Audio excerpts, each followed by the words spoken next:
जय श्री गणेश। आज मैं आपको मार्गशीर्ष माह की शुक्ल पक्ष की एकादशी यानी 11 की कहानी सुनाने जा रही हूँ।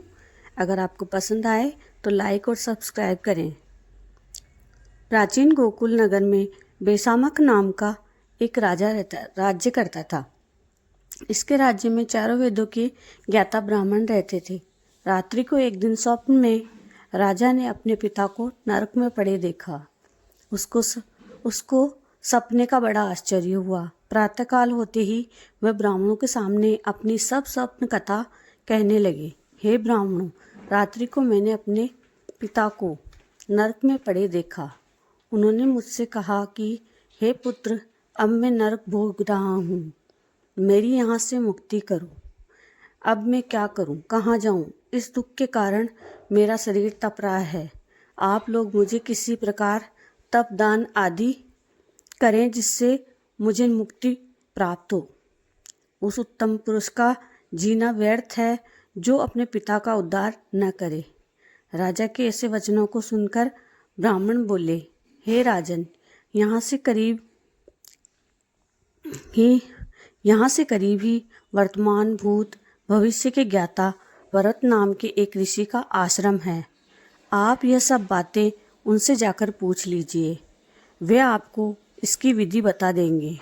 राजा ऐसा सुनकर मुनि के आश्रम पर गए। उस समय चारों वेदों के ज्ञाता पर्वत मुनि दूसरे ब्राह्मणों के सामने बैठे थे। राजा ने जाकर उनको साष्टांग प्रणाम किया। पर्वत मुनि ने उनसे सांगोपांग कुशल क्षेम पूछी। तब राजा बोले, हे देवऋषि, आपकी कृपा से मेरे राज्य में सब कुशल हैं, परंतु मेरे मन में अशांति रहती है, उसका कुछ उपाय कीजिए। ऐसा सुनकर पर्वत मुनि ने एक मुहूर्त के लिए नेत्र बंद कर लिए और भूत भविष्य को विचारने लगे। फिर बोले, हे राजन, मैंने योग बल के द्वारा तुम्हारे पिता के समस्त कुकर्मों का ज्ञान प्राप्त कर लिया है। उन्होंने पूर्व जन्म में कामातुर होकर सूत के कहने पर एक स्त्री को ऋतुदान मांगने पर भी नहीं दिया। उसी पाप कर्म के फल से तुम्हारे पिता को नरक में जाना पड़ा है। तब राजा बोला, हे भगवान, मेरे पिताजी का उद्धार हेतु आप कोई उपाय बतलाइए। तब पर्वत मुनि बोले, हे राजन, मार्गशीर्ष माह की शुक्ल पक्ष की जो एकादशी होती है, उस एकादशी को आप उपवास करें और उस उपवास के पुण्य को अपने पिता हेतु संकल्प छोड़ दें।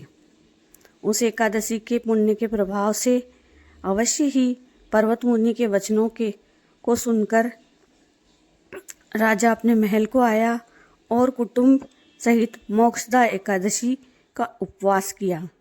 उस उपवास के पुण्य को राजा ने अपने पिता को संकल्प छोड़ दिया।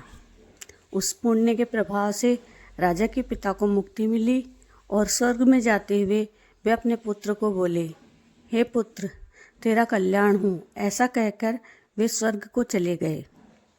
मार्गशीर्ष माह की शुक्ल पक्ष की मोक्षदा एकादशी का जो व्रत करते हैं, उनके समस्त पाप नष्ट हो जाते हैं और अंत में स्वर्ग लोक को जाते हैं। इस व्रत से बढ़कर मोक्ष देने वाला कोई दूसरा व्रत नहीं है।